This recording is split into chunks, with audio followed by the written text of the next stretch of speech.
Hello दोस्तों, आप सभी का फिर से बहुत बहुत स्वागत है मेरे इस यूट्यूब चैनल पे। दोस्तों, आज हम बात करेंगे आईडीएफसी फर्स्ट बैंक के बारे में। जैसा कि ये आपको पता है, 18 दिसंबर को 2 साल होने वाले हैं जब यह बैंक फॉर्म हुआ था, आईडीएफसी बैंक और कैपिटल फर्स्ट बैंक के मर्जर से। और आज मैं वीडियो बना रहा हूँ, जब ये वीडियो रिकॉर्ड कर रहा हूँ तो आज का डेट है 15 दिसंबर 2020। तो यानी कि लगभग 2 दिनों बाद 18 दिसंबर है, बैंक का सेकेंड एनिवर्सरी है। तो आज हम देखेंगे कि बैंक ने पिछले 2 सालों में क्या क्या किया है और इन्होंने जो अपना ये जो प्लान बताया था पिछले 5 सालों का, उसको फुलफ़िल करने में कितना ये सक्षम रहे हैं। तो जैसे दोस्तों आपको पता है, जब ये मर्जर के टाइम पे जब ये बैंक फॉर्म हुआ था आईडीएफसी फर्स्ट बैंक, तो ये जो इसके एमडी एंड सीईओ हैं वी वैद्यनाथन जी, इनका जो काफ़ी रिटेल में एक्सपर्टाइज था। मतलब कि मर्जर के पहले ये जो कैपिटल फर्स्ट बैंक था, इसमें कैपिटल फर्स्ट बैंक जो बना था उसमें लगभग 91% जो है लोन बुक रिटेल का था मर्जर के टाइम पे। और ये जो आईडीएफसी फर्स्ट बैंक था, ये काफ़ी ज़्यादा होलसेल रिलेटेड बैंक था, जो कि काफ़ी ज़्यादा कॉर्पोरेट और इंफ्रास्ट्रक्चर को लोन बांटता था। लेकिन जब इन्होंने ये बैंक फॉर्म किया था मर्जर के बाद, तो इन्होंने साफ साफ बोला था कि हम ये काफ़ी रिटेल ओरिएंटेड बैंक बनाएंगे आईडीएफसी फर्स्ट बैंक के बारे में। तो चलिए देखते हैं कि इन्होंने जो अपना प्लान बताया था वो उसको किस तरीके से फॉलो कर रहे हैं या नहीं कर रहे हैं। तो जैसा कि आप यहाँ पे देख पा रहे हैं, ये इनका 5 ईयर प्लान है। शायद ये आपको इमेज में उतना ज़्यादा क्लियर नहीं लग रहा होगा, इसलिए इसको मैंने नेक्स्ट स्लाइड में टेबल के फॉर्म में दिया हुआ है। और ये मैंने उनके 2018 के एनुअल रिपोर्ट से लिया है, जब ये जिस टाइम पे इनका ये मर्जर हुआ था उस टाइम पे इन्होंने ये 5 ईयर प्लान बताया था। जैसा कि यहाँ पे आप देख पा रहे हैं, ये इनका 5 ईयर प्लान है।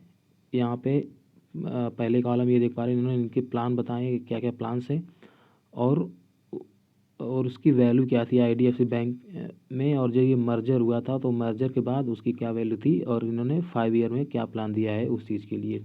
जितने भी सारे प्लान से उसकी 5 ईयर में क्या वैल्यू होएगी वो उन्होंने इसको बताया हुआ है। तो चलिए एक एक करके देखते हैं। तो पहला इन्होंने लोन बुक के बारे में बोला था। लोन बुक मतलब ये जो भी लोन बांटते हैं वो आईडीएफसी बैंक के टाइम पे 75,331 करोड़ था, जो मर्जर के बाद हो गया था 1,07,953 करोड़।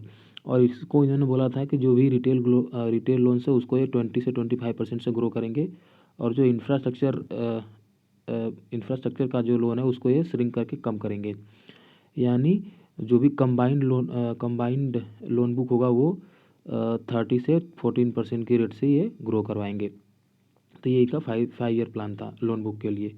और उसके अलावा रिटेल एसेट के लिए इन्होंने बोला था, जो आईडीएफसी बैंक के टाइम पे 6,000 करोड़ था और मर्जर के टाइम पे 35,000 करोड़, और इसको इन्होंने बोला था ये पिछले अगले 5 से 6 सालों में इसको 1 लाख करोड़ तक पहुँचाएँगे।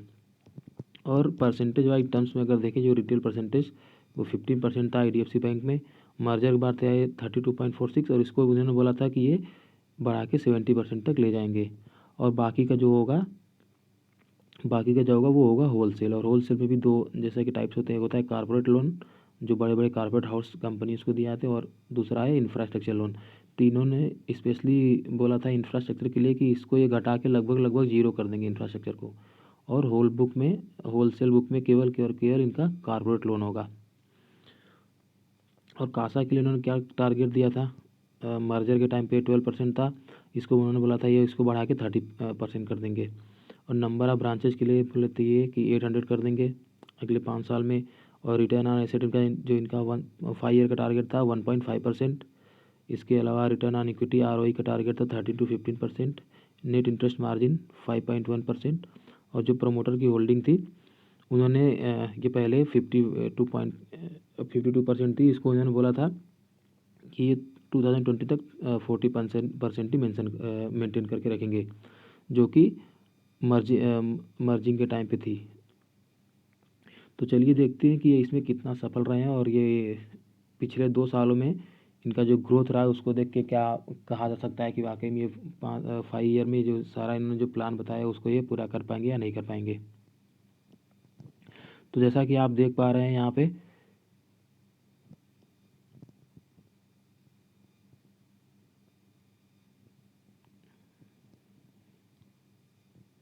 जो इनका ये लोन बुक है, जो रिटेल लोन बुक है, यहाँ पे आप मैं पहले बताता हूँ, ये जो ये रेक्टेंगल में दिया हुआ है ना, ये है टोटल फंड, इन्होंने जितना टोटल लोन बांटा हुआ है। और उसके अलावा जो डार्क कलर में है वो है होलसेल बुक और होलसेल, और ये जो लाइट कलर में है वो है रिटेल लोन बुक। तो जैसा कि आप देख पा रहे हैं यहाँ पे मर्जर के टाइम पे जो होलसेल बुक थी वो 65% थी, और जो रिटेल लोन बुक ये बांटते थे वो 35% था मर्जर के टाइम पे। और वो अगर अभी आप देखेंगे करंट लेटेस्ट क्वार्टर में सितंबर 2020 में, तो बढ़ के जो रिटेल लोन बुक है वो 35% से बढ़ के 35% से बढ़ के लगभग 56% हो गया है। और जो होलसेल बुक है वो 65% से कम हो के 44% से। तो यहाँ पर जैसा देख पा रहे हैं आप, काफ़ी अच्छा ये ग्रोथ दिखा रहे हैं। जैसा कि इन्होंने बोला था कि ये रिटेल लोन ज़्यादा करेंगे और होलसेल को कम करेंगे, तो वैसा ही करते हुए दिखाई दे रहे हैं। इसके अलावा अगर आप वैल्यूज़ के टर्म में बात करेंगे, ईयर ऑन ईयर किस तरीके से ग्रोथ रहा है, तो ये देख रहे हैं जैसा ये रिटेल लोन है, ये रिटेल लोन है लगभग 26% के हिसाब से ईयर ऑन ईयर ग्रोथ हो रहा है इसमें। ये पिछले क्वार्टर में जैसा कि आप देख सकते हैं सितंबर में यहाँ पे 48,000 के आसपास था, और यहाँ पे 59,000, लगभग 26% की रेट से ये ग्रो कर रहे हैं।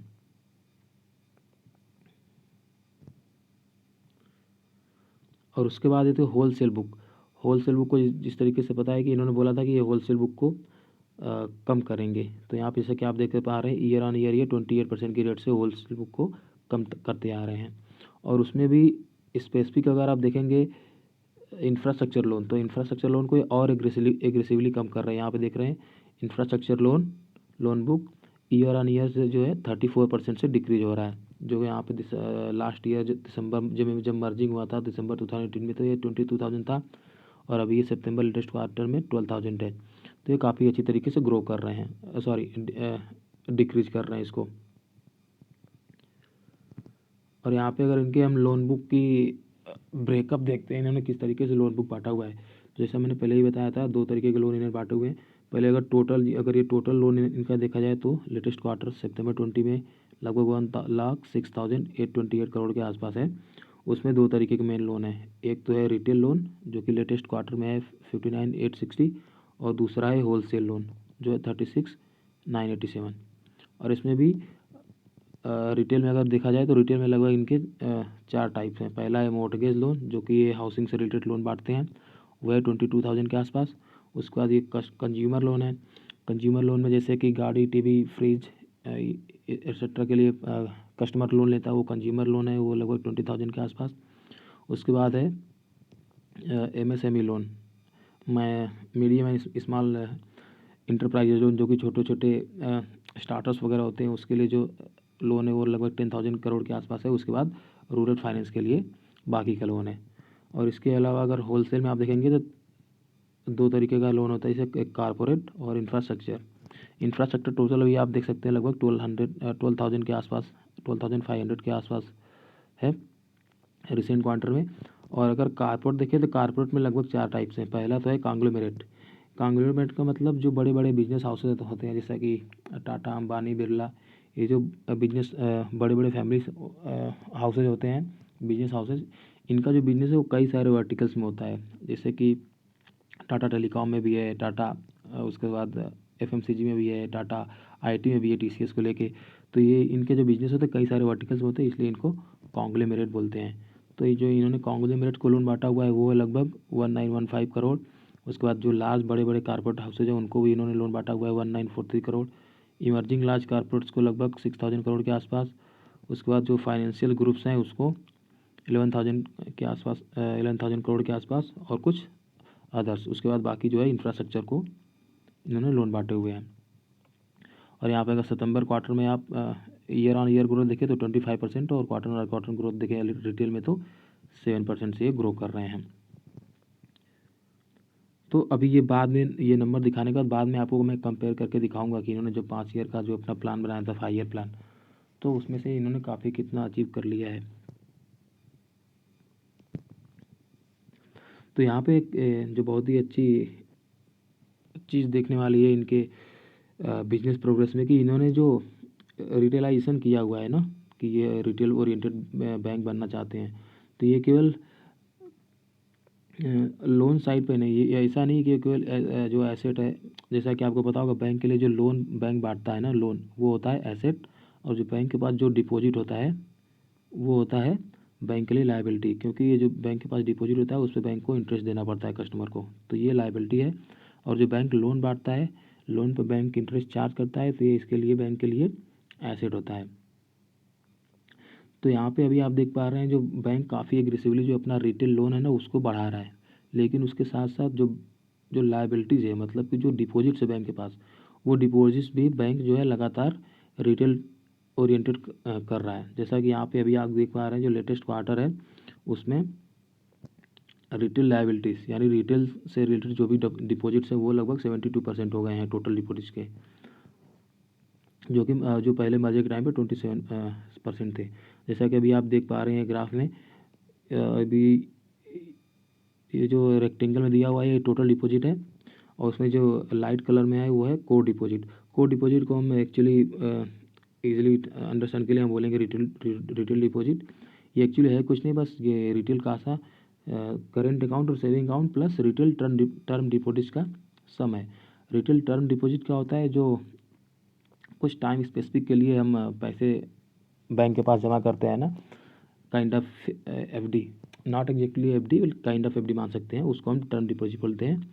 और रिटेल कासा दोनों को मिला के ये बोल रहे हैं ये इनका कोर डिपॉजिट है, उसको हम अपने बेटर अंडरस्टैंडिंग के लिए बार बार रिटेल डिपॉजिट बोलेंगे। तो जैसा कि अभी आप देख पा रहे हैं मर्जर से पहले 75% जो है अदर डिपॉजिट से, और जो हमारा रिटेल डिपॉजिट है वो 25% था। मर्जर के टाइम पे जो है रिटेल डिपॉजिट 27% था। और अभी आप लेटेस्ट अगर देखें यहाँ पे लेटेस्ट क्वार्टर में, तो यहाँ पे सीधे जाके एग्जैक्ट अपोजिट हो गया है। पहले जो रिटेल डिपॉजिट 27% था, अभी वो इंक्रीज होकर सीधे 72% हो गया है। तो देखिए कितना बड़ा जंप आया हुआ है। और उसके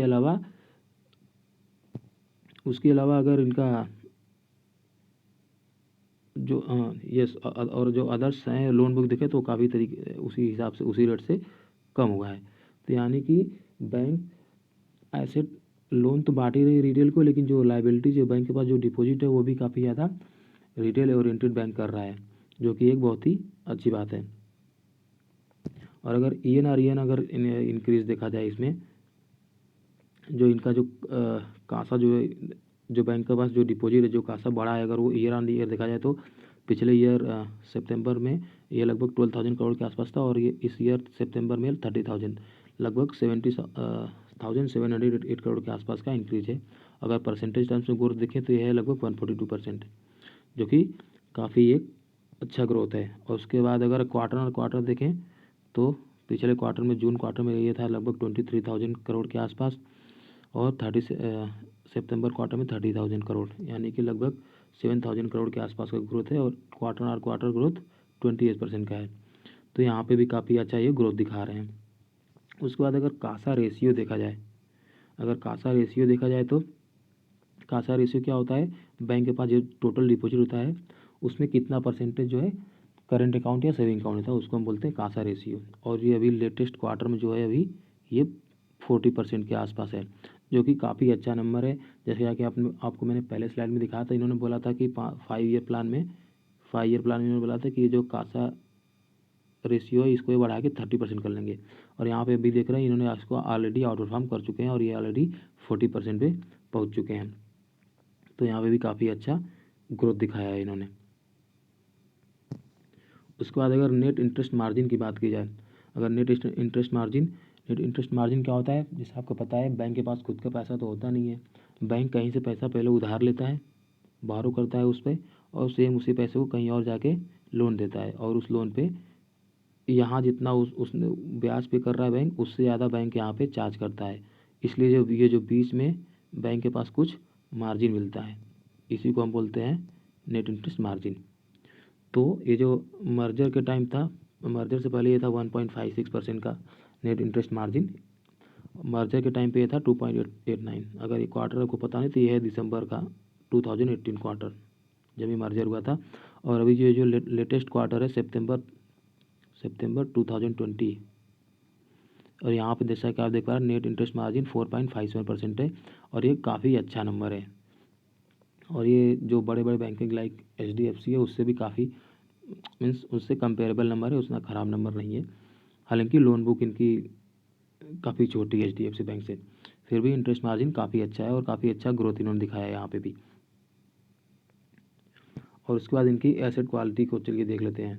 तो अगर इनकी एसेट क्वालिटी देखें तो एसेट क्वालिटी क्या होती है, जैसे बैंक ने लोन दिया हुआ है तो उस लोन पे बैंक का कितना लोन जो है वापस नहीं आ पा रहा है तो वो नॉन परफॉर्मिंग हो जाता है, तो उसको हम बोलते हैं non performing asset. Non performing asset या नॉन परफॉर्मिंग लोन बोल देते हैं। जैसे यहाँ पे देखिए इन्होंने बोला हुआ GNPL था ग्रॉस नॉन परफॉर्मिंग लोन, और NNPL है नेट नॉन परफॉर्मिंग लोन। तो जैसे अगर बैंक ने मान लीजिए कुछ लोन दिया और उसमें से अगर कुछ लोन वापस नहीं हुआ तो वो हो जाता है बैड लोन, और उसमें से बैंक क्या करते हैं कि कुछ प्रोविजनिंग करके साइड में रख लेते हैं अपने प्रॉफिट से। तो जैसा कि अभी आप यहाँ पे देख पा रहे हैं लेटेस्ट क्वार्टर में जो ग्रॉस नॉन परफॉर्मिंग एसेट वो 1.62 है और नेट NPA 0.43 है।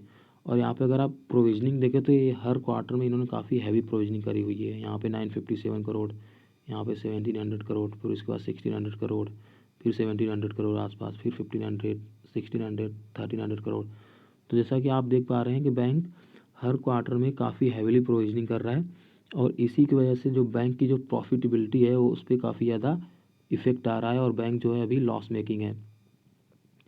अगर ये प्रोविजनिंग नहीं कर रहे होते तो शायद ये बैंक अभी तक प्रॉफिटेबल हो चुका होता।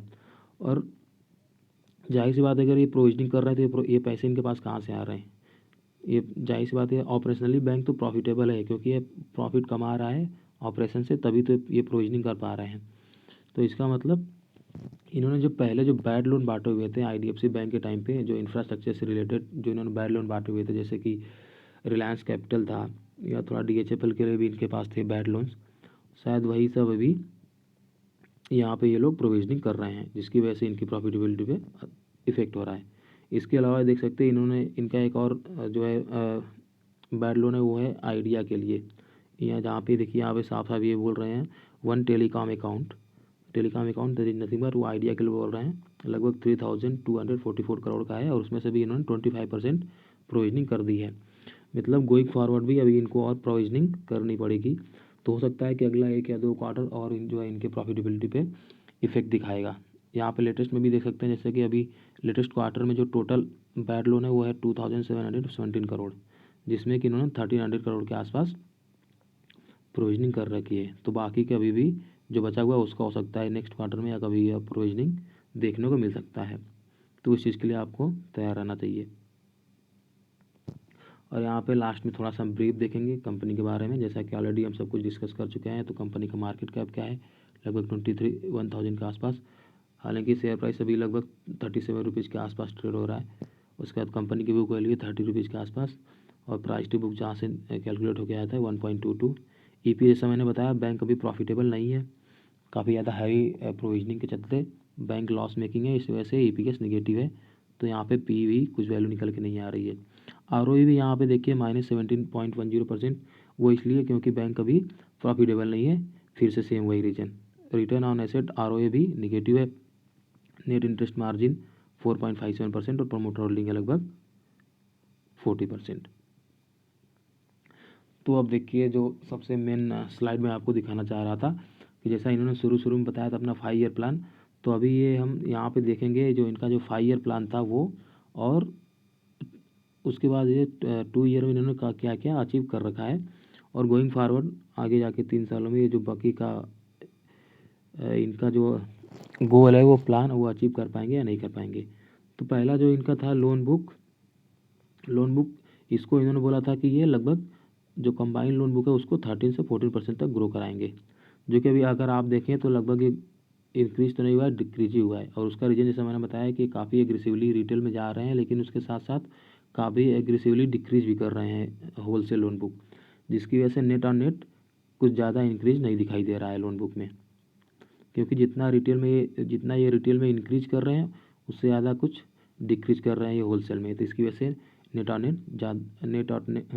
नेट कुछ ज़्यादा इफेक्ट नहीं दिखाई दे रहा है। और उसके अलावा रिटेल एसेट में जिन्होंने कहा था कि हम इसको 1 लाख करोड़ तक बढ़ा के ले जाएंगे, जो कि ऑलरेडी आप देख रहे हैं लगभग 60,000 करोड़ हो चुका है। तो अगर ये 35 से 60,000 करोड़ मतलब लगभग 25,000 करोड़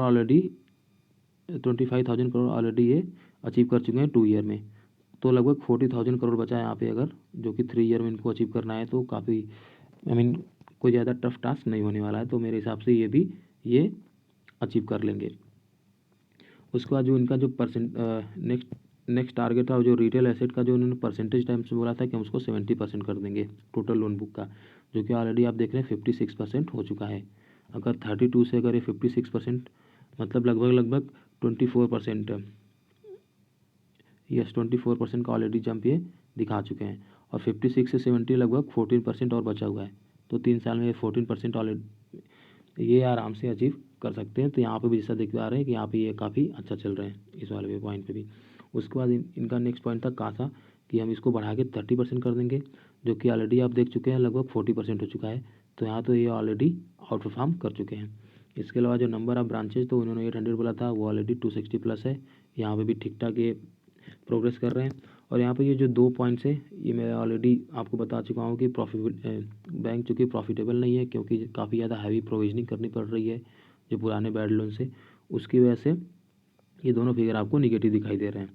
और उसके बाद नेट इंटरेस्ट मार्जिन, ये देखिए नेट इंटरेस्ट मार्जिन इन्होंने बोला था लगभग 5.1% कर देंगे हम आने वाले 5 सालों में, और ये ऑलरेडी आप देख रहे हैं 4.57% तक ये अचीव कर चुके हैं।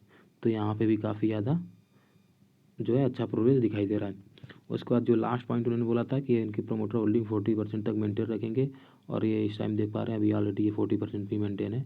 तो यहाँ पे भी ये काफ़ी ज़्यादा जो मतलब इन्होंने जो बोला था वो ऐसा करके दिखा रहे हैं। तो मेरे हिसाब से बैंक तो अभी काफ़ी अच्छा कर रहा है, और इन्होंने जो भी बात बोली थी वो उस पर ये खरे उतरे हैं, और एक तरीके से देखा जाए तो काफ़ी ज़्यादा ट्रैक पे चल रहे हैं।